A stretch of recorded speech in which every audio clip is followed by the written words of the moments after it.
This is a continuation of Unit 5B, Part 2. We're going to talk about blood flow through different tissues. Now, blood flow has to be precisely regulated in order that the tissue, any particular tissue, receives the appropriate amount of blood. The flow is necessary because oxygen and nutrients have to be delivered to the tissues. Metabolic waste from the tissue cells has to be removed. In the lungs, there has to be gas exchange, and in the gut, there has to be absorption of nutrients if a person is eaten. And in the kidneys, urine has to be formed by a process of, the initial part is filtration. So different tissues have different requirements at different times, depending upon a number of different variables, and you should be aware of that as we talk about this, and we'll go on and describe particular tissues in a little while. Now, in terms of the actual velocity movement of blood through the vascular system, it changes as it travels through the systemic system. This velocity is inversely proportional to the cross-sectional area. The larger the cross-sectional area, the lower the velocity, and vice versa. By the time the blood reaches the capillaries, the flow slows down tremendously in order to allow for enough time for exchange to occur, because remember, it's that everything else other than capillaries are always just simply transport, either towards the tissues or away from the heart and towards the tissue, or in terms of the systemic circulation at least, away from the heart and towards the tissues, or away from the tissues and back to the heart.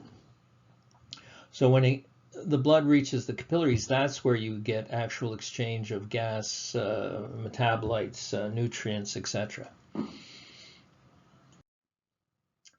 And when we look at this graph and look at the axes, you can see actually the main idea here is, in fact, to make you well aware of the differences in cross-sectional area at different levels of the circulation and velocity. What you should understand is that on the arterial side, as an artery feeds towards a particular region of your body, it splits into smaller arterioles, and then smaller arterioles, and finally capillary beds. But at any particular level, you have to take into consideration the total cross-sectional area. And that is shown in the second diagram here. The total cross-sectional area is a key factor in perfusion of tissues with blood. As the blood moves from the largest blood vessels into the arteries and then towards the arterioles, you can see, because of the splitting of the vessels into many smaller vessels, the cross-sectional area actually rises. So when you start getting into the arterioles, total cross-sectional area rises quite a bit. And thus, when you get into the capillaries, you end up with quite a large cross-sectional area, and so the blood slows down quite a bit. The velocity is dropping already in the arteries, and then in the arterioles it drops tremendously, so that in the capillaries the velocity is quite slow, and there's enough time for the exchange of various substances to occur. After that, it goes through into the venous side of the circulation, and on the venous side, remember that the walls of the blood vessels are much thinner, and therefore they would, with pressure, they tend to bulge out, and so as it bulges out, the cross-sectional area is reduced. And in general, there's nothing to cause any significant increase in velocity other than the fact that they are converging and that their total cross-sectional area is dropping. And so there is some increase in velocity as it goes back to the heart. Now, as you should realize, local regulation, there's, overall systemic regulation, where you could get a systemic vasoconstriction, which would raise blood pressure, systemic blood pressure. But you can also get local regulation of blood flow. This is autoregulatory, an automatic adjustment of flow into each of the tissues, proportional to the needs at any given time. So essentially can be controlled by changes in the diameter of the local arterioles feeding into that tissue. Overall, in the rest of the systemic circulation, the mean arterial pressure will remain constant, but local demands can regulate the amount of blood delivered to different areas at different times according to the need. So you could, for example, get more flow into one section of your body because it's an active muscle, or because you ate a meal, so you're going to get more blood going to your intestinal tract, etc. There are also metabolic controls. There are responses to different levels of metabolism. If there's declining nutrient levels and O2 levels, either of these, it should be and or, can stimulate an autoregulatory response. I'm not going to get into nitric oxide so much, although locally you can get release of nitric oxide from the endothelial cells that line the capillaries, and that will induce vasodilation to help get more oxygen into the tissues. Other metabolic compounds or substances that can trigger autoregulatory responses include ions, potassium, hydrogen ions, the pH, adenosine, lactic acid. There's a long list here. Prostaglandins, although I have to warn you, there are many different prostaglandins with many different effects. Not all of them have effects on the wall of the blood vessels. I think a major thing is the first one with lower nutrient levels or O2 levels. You get autoregulatory responses, which, by the way, can differ in different tissues. And you'll see that when we talk about blood flow in the lungs, that's quite different from all the other tissues. Normally, if O2 levels are dropping lower into a particular tissue, that will stimulate vasodilation of the feeding arterioles that feed into the area.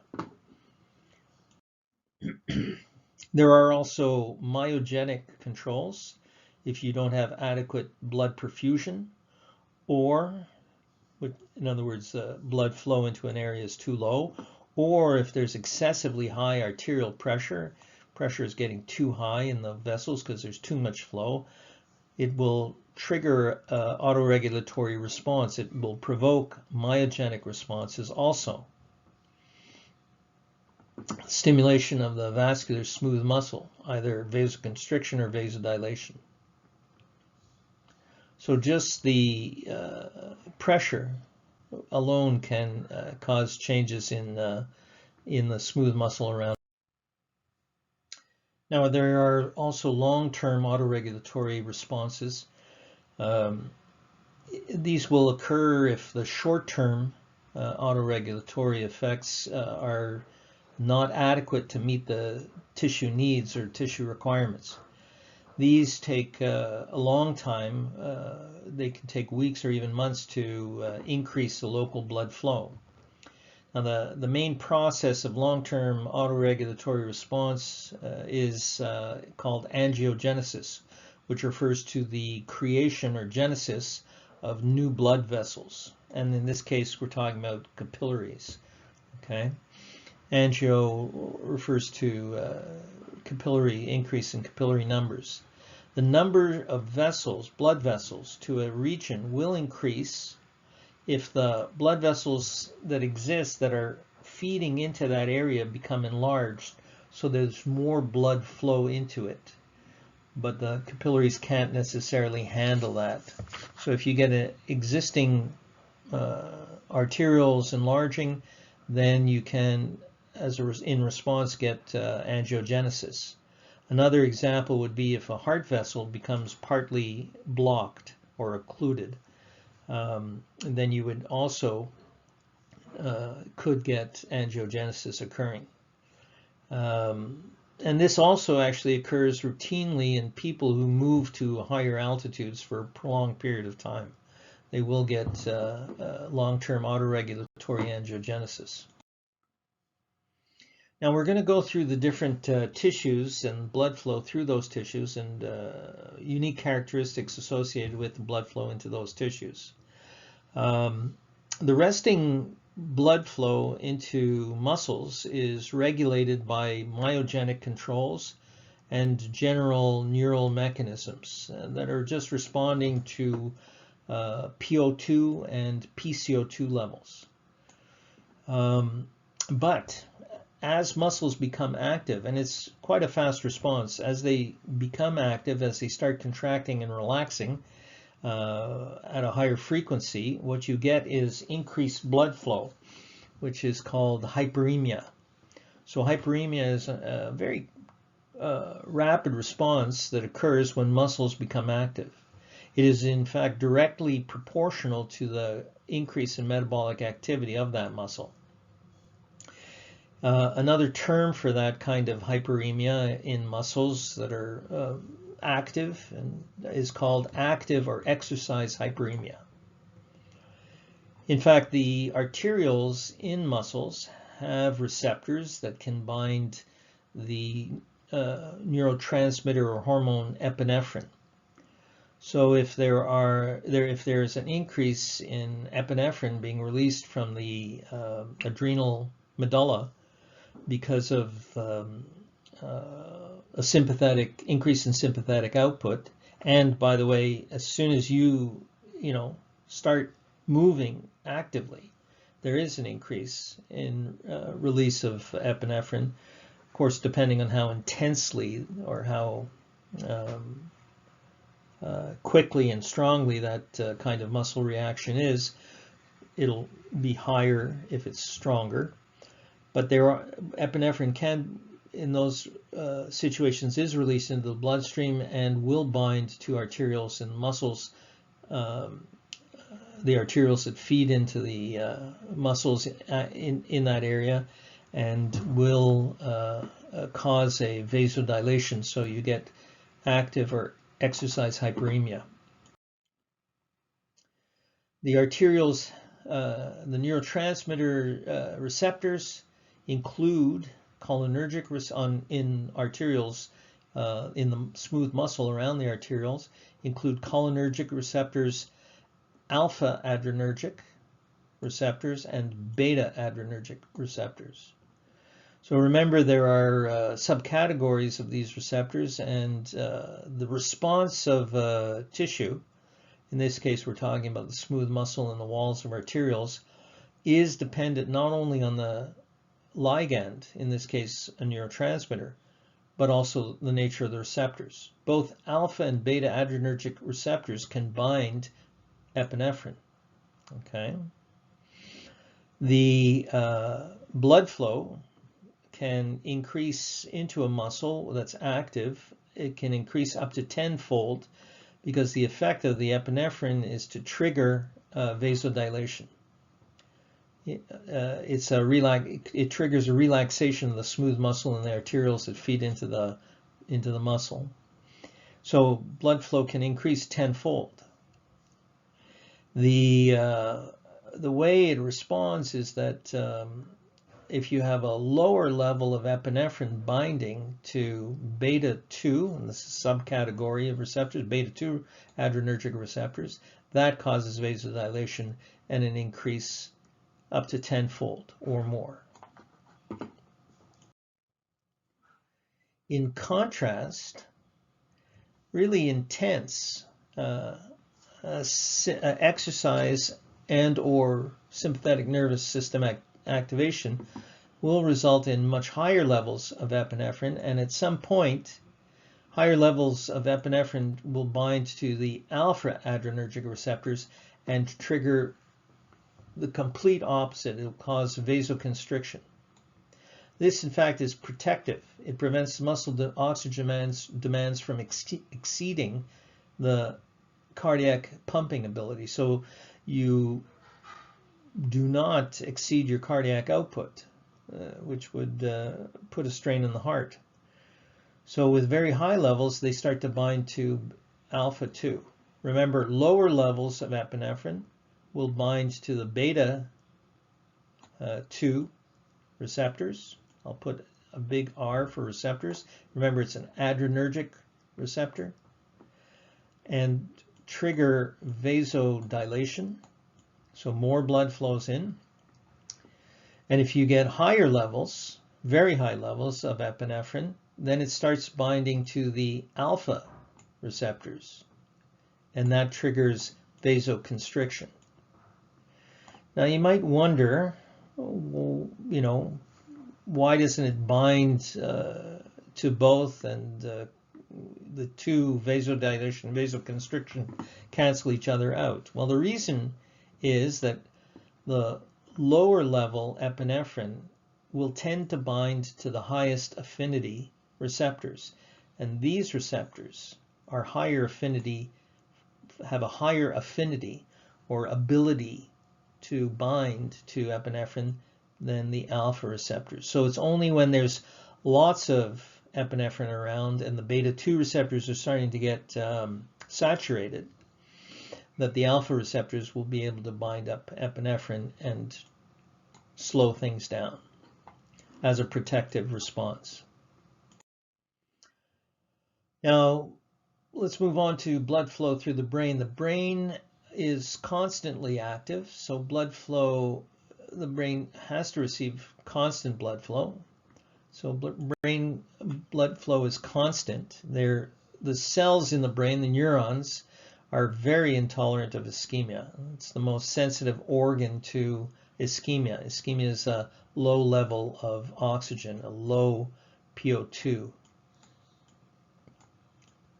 Low PO2 levels in tissues, that's called ischemia. There are metabolic controls, however, also in the brain. Brain tissue is actually sensitive to a lower pH.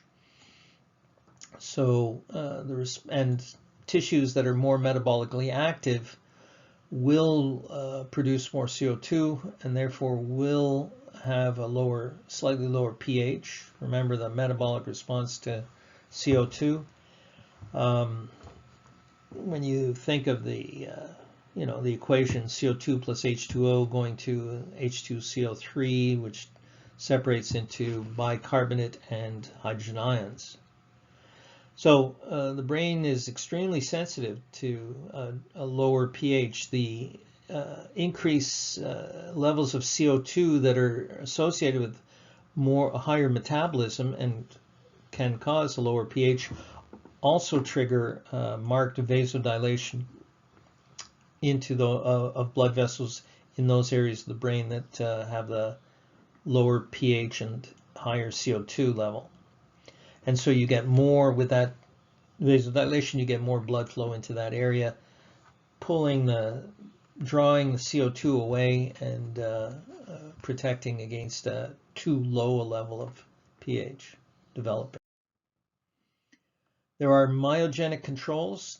Myogenic controls, I remind you, is just muscle control. The muscle itself is controlling the responses. This protects the brain from damaging changes in blood pressure. You shouldn't have too high a level or too low a level in the brain. So decreases in mean arterial pressure, the systemic mean arterial pressure, can cause the cerebral vessels to dilate. Smooth muscle relaxes and the vessels dilate, thus ensuring adequate perfusion. If there's an increase in mean arterial pressure, the systemic mean arterial pressure, that will cause cerebral vessels to constrict, protecting them from the inappropriately high pressures that could cause a blood vessel to burst. Bursting of blood vessels in the brain is not a good thing. In other parts of your body, you can get swelling. You might get bleeding in one area that causes some swelling, but that's not a problem because the tissue expands and can expand outward at that point. Anyone who's sprained a blood vessel or sprained their ankle or had bleeding in an area know that you get expansion of the tissue, you get edema. But if that occurs in the brain, that's very bad because the brain is enclosed in a hard shell and there's nowhere for the pressure, to get out, so it pushes in on the brain tissue itself. That's very bad. Brain is vulnerable, in fact, to any extremes of systemic pressure changes. If the mean arterial pressure drops below 60, then you get syncope. Syncope is the term for fainting. Person faints, they're undergoing syncope. If the mean arterial pressure is above 160, that can result in a cerebral edema. In cerebral edema or swelling, what I just described to you, which is bad. And so the brain blood flow has to be very carefully controlled. In terms of the skin, blood flow through the skin involves the usual supply of nutrients to the cells or some gas exchange, but it also helps to maintain body temperature. The skin is the largest organ in the body, and it is an important has an important thermoregulatory function. When you're hot, you need to release the heat, and when you're cold, you need to conserve as much heat as possible. It's in general, you can look at the skin as quite an important overall blood reservoir because it has the ability to hold quite a large volume of blood. There are networks or plexuses, venous plexuses. These are large sac-like structures just below the skin surface. And flow through the skin can in fact vary from as low as 50 mils to as high as 2,500 mils per minute. So what you're getting is a 50-fold variation in blood flow into the skin depending upon the needs. And the key factor that can influence that is body temperature. So in this case, in this tissue, the flow of blood is controlled by the sympathetic division of the autonomic nervous system. These are reflexes that are triggered by temperature receptors and by the central nervous system. What you get is as temperature rises with, for any reason, heat exposure, fever, or vigorous exercise, the hypothalamus in the brain sends out signals that will reduce the vasomotor tone or vasomotor background stimulation that's occurring to the skin blood vessels, so that you get a vasodilation. You get relaxation of the smooth muscles around the blood vessels leading to the skin, and the blood flow rises into the skin, and the body heat therefore is right at the surface, and heat can radiate away from the body. There are other mechanisms in the skin for temperature regulation, including sweating, which can also trigger vasodilation because there's a compound called bradykinin in the perspiration, and bradykinin also can stimulate release of nitric oxide. NO is nitric oxide, and as I told you before, nitric oxide can cause localized vasodilation. In response to loss of temperature, in response to loss of heat, when you have the more blood flow to the surface, the body temperature will drop, and as the temperature decreases, blood gets shunted to deeper, more vital organs. So the vasodilation that occurred in blood vessels feeding into the skin reverses, and you get a more constriction, not tight, but more constriction of the blood vessels, and so the blood gets shunted to other areas of the body. In fact, with very low temperatures, you can get significant vasoconstriction, so your skin is getting very little blood, and the core vital organs are receiving adequate levels. That also reduces heat loss at the surface in cold weather. Blood flow in the lungs is different also, is peculiar to the lungs, specific to the lungs, is a particular type of blood flow. It's quite unusual in that the pathway is quite short. The pulmonary circuit, from the going from the heart, the right ventricle of the heart, up the pulmonary trunk through the pulmonary arteries to the left and right lung, where the blood gets oxygenated, and then back to the right atrium. So blood's going up to the lungs, and the arteries and the arterioles are actually a little more similar, much more similar to the veins and venules than in other areas of the body.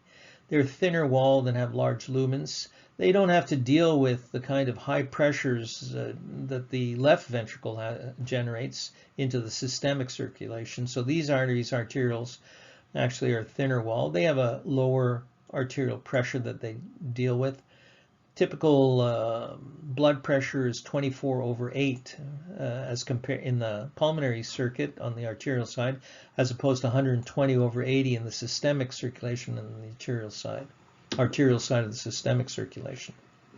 So that's a fairly low pressure.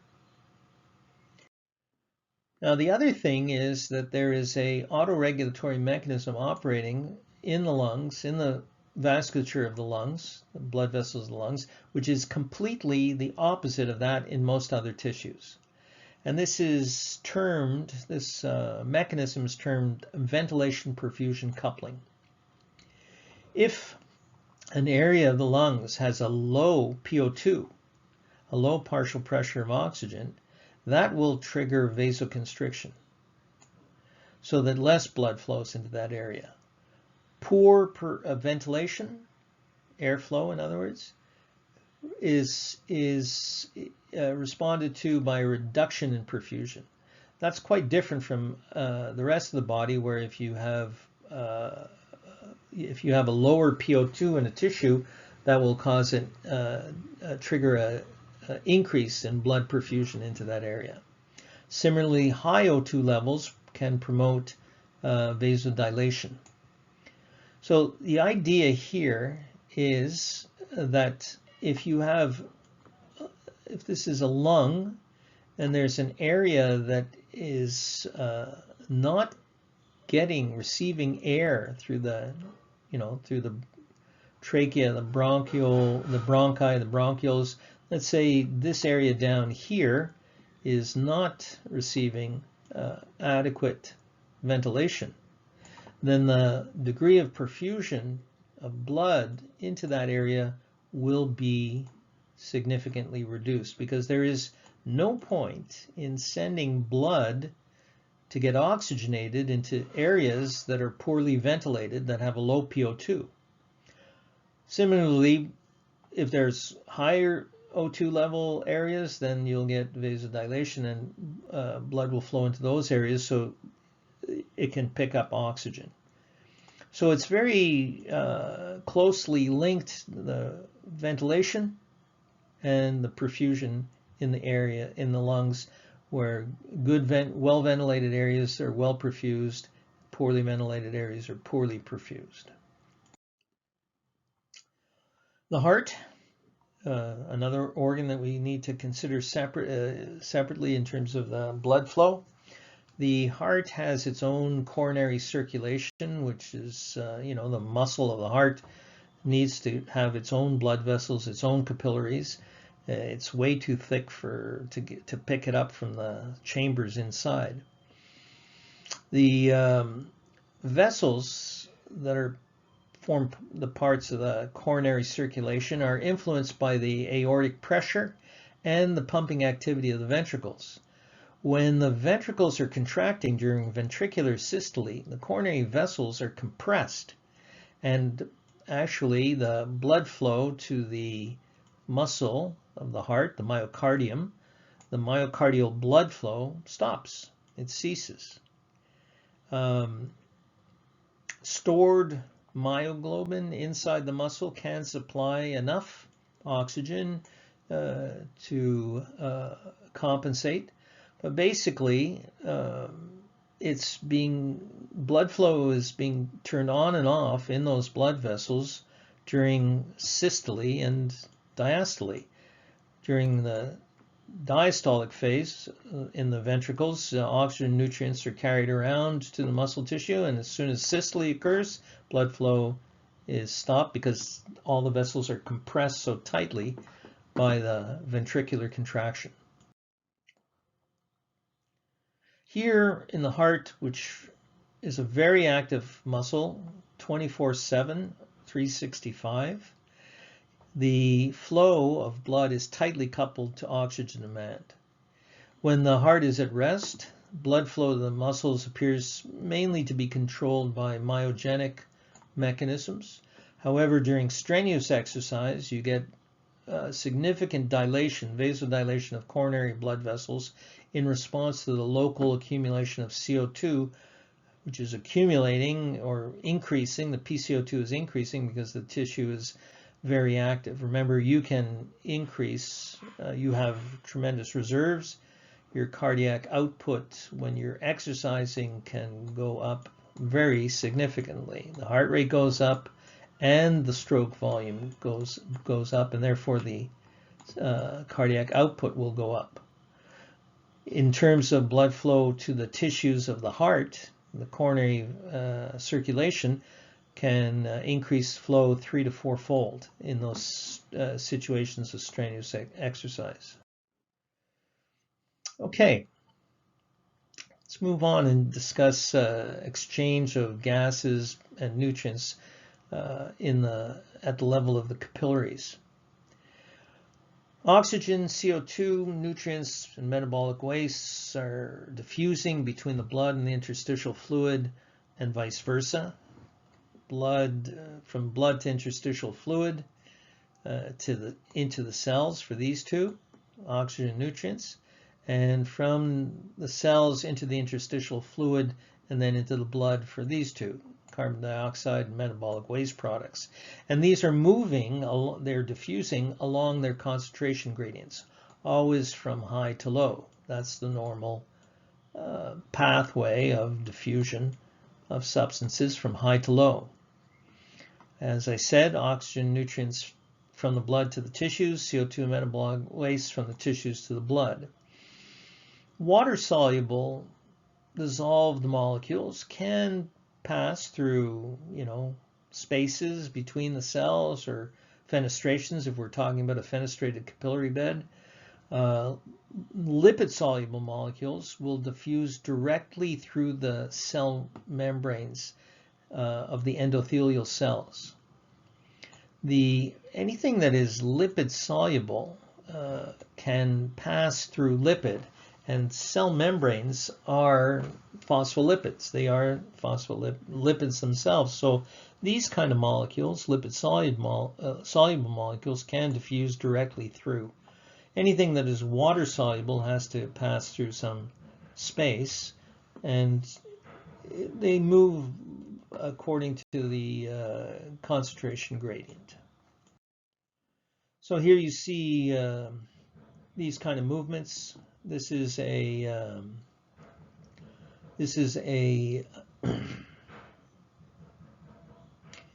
blood vessel. This is the interior space of the blood vessel, and so what they're showing here, for example, I'll outline it. This is a endothelial cell lining that blood vessel.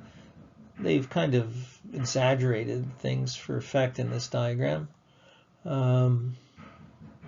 You can get passage between the cells, right?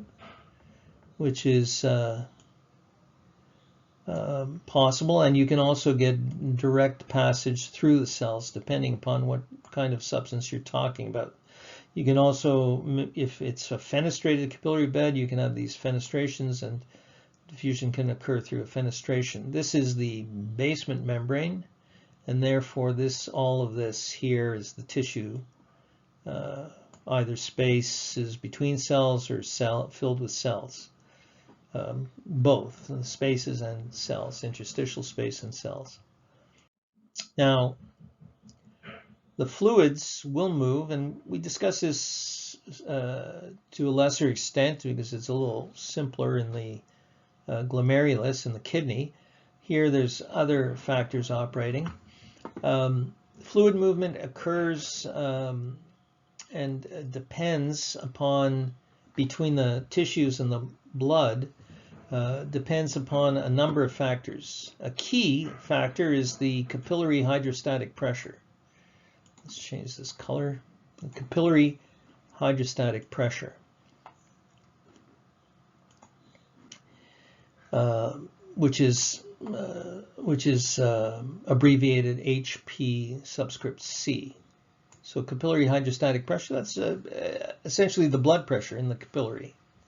The other thing you have is capillary colloid osmotic pressure, which is OP subscript C.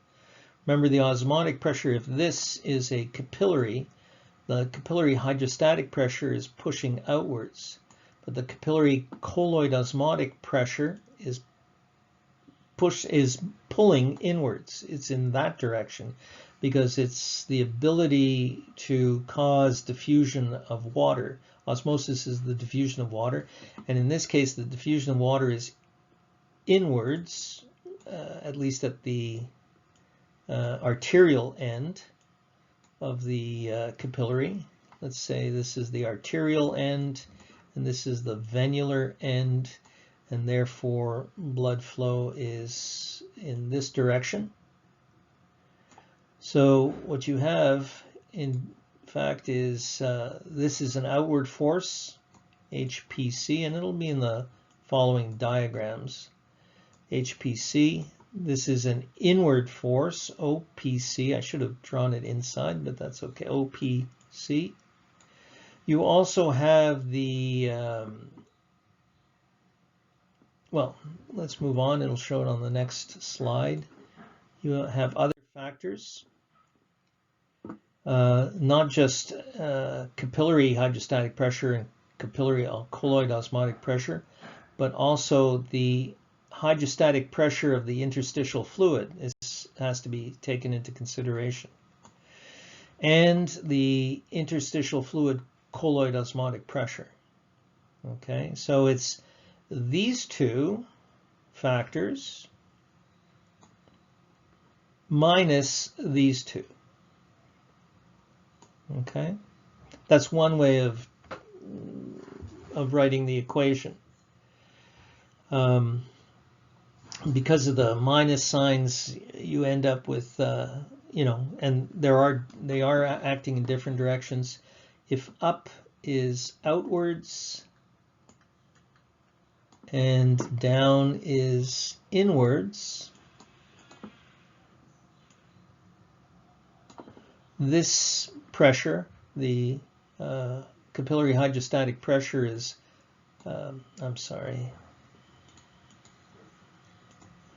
capillary hydrostatic pressure is outwards. Colloid osmotic pressure is inwards. Hydrostatic pressure of the interstitial fluid is inwards, and interstitial fluid colloid osmotic pressure is pulling fluid outwards. Remember, osmotic pressure pulls, hydrostatic pressure pushes. Okay, so essentially what we're looking at is this outward pressure minus this inward hydrostatic pressure. Okay, and subtracting away from that the inward colloid osmotic pressure minus the outward colloid osmotic pressure of the interstitial fluid. And those four factors determine the net filtration pressure. Remember, this is moving through tissue, a tissue barrier. There's a membrane, there are membranes in between, and so it's a filtration process. So it's called the net filtration pressure. At the arterial end of a capillary bed, hydrostatic forces dominate. Mostly outward pushing hydrostatic forces are the strongest, and therefore you get fluid flow outwards. And that fluid that's flowing out is very, very similar to plasma without the protein. Okay? Most of the proteins are not getting pushed out, they're too large. At the venous end, however, what you have is a dominant osmotic force. So fluids are getting pulled in. Fluids will flow in because of osmosis. They're getting pulled in because the colloid osmotic pressure or potential of the plasma is now higher, since some water flowed out at the arterial end, okay, versus the venous end. Overall, actually, not all of the fluid that gets pushed out into the tissues will return back will not get pulled back into the capillary. So if we're looking at a capillary bed, and again, if this is the arterial end of the capillary bed and this is the venous end, and therefore, as I said before, the blood flow is in this direction, then what you have is an outflow overall, an outflow of fluid this way at this end, and a inflow pulling in of that fluid at this end. However, this is larger. The outflow is larger than the inflow. But that's okay. That fluid that's left behind in the space, the interstitial space here, does not accumulate. It is returned to the blood because it enters into the lymphatic drainage. The lymphatic vessels are a drainage system of vessels that take that fluid in and return it. It's a network of vessels which converges into larger and larger ones that meet the blood vessels in the upper chest. So the tissue fluid does get returned back to the blood. And here you see a diagram showing this net filtration changes and differences in net filtration pressure, and also the differences between the arterial end and the venous end, and the fact that there is an overall net greater outward than inward flow. So what we see here is the arterial end of the capillary, and they're comparing it to the venous end of the capillary, and you have a capillary flow from left to right. Here, and I point out to you that these values can differ depending on what source you look at, but they're going to be, more or less similar overall. But essentially what you have here is a higher hydrostatic pressure than at the venous end, and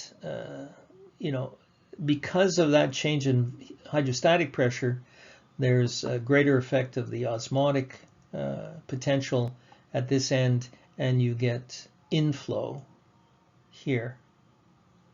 The net filtration pressure is negative, and therefore fluid is flowing in. At the arterial end, the net filtration pressure is positive, and so fluid flows out, and this value is not equal to that. If it was -10 at the venous end, then all fluid that flowed out would flow back in, but some stays in the tissues. Okay, so for the last few slides, I'll talk about big changes that can happen in pathological changes. This doesn't really give enough time, but we'll talk about it somewhat. A key element to maintaining adequate blood pressure and therefore adequate perfusion, because it's the pressure that is the key factor behind how good the perfusion is. Remember, the blood pressure is equal to cardiac output times peripheral resistance, and we can be talking about peripheral resistance over the whole system, the whole systemic circulation, or we could be talking about it sometimes in terms of a particular tissue, because flow can be altered due to vasoconstriction. You can get a localized increase in peripheral resistance, so there's less flow into that area. In any situation in which blood vessels are inadequately perfused, there's not enough blood circulating through them, you can get circulatory shock.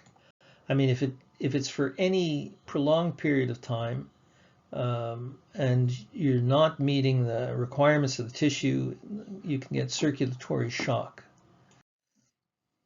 In this case, there are a number of different types of circulatory shock. One example is hypovolemic shock.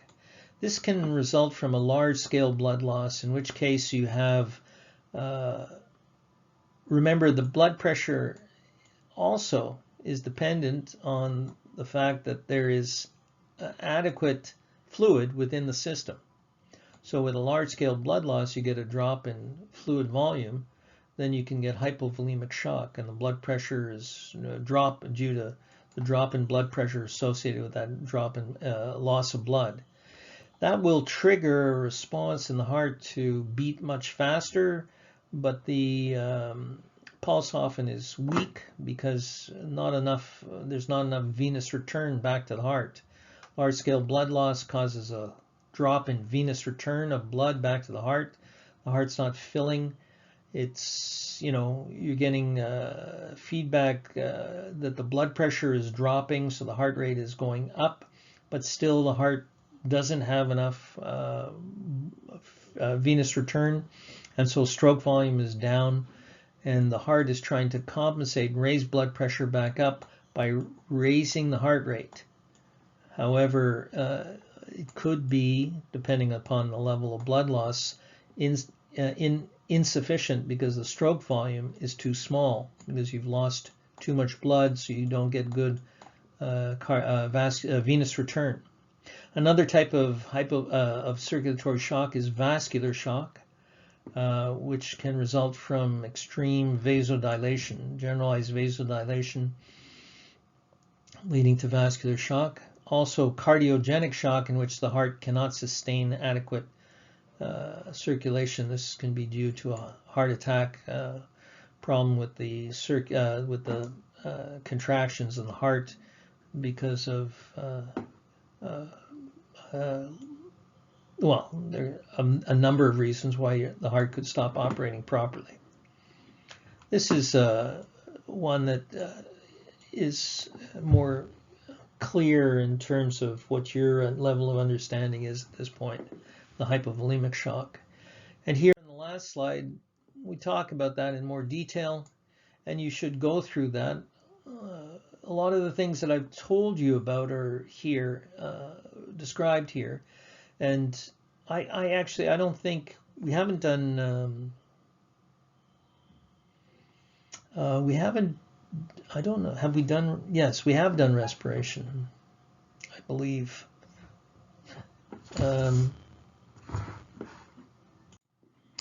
No, we haven't done respiration yet, but everything else we have. So everything else we have discussed at some point. The role of the kidneys and the role of the brain and the response in the heart. So you should be able to go through this and understand what kind of response you get to blood loss, not tiny blood loss. And here they're showing a cut in the foot. You know, all of these things would be triggered with more significant blood loss. Okay. All right, so that's the end of lecture 5B, part 2.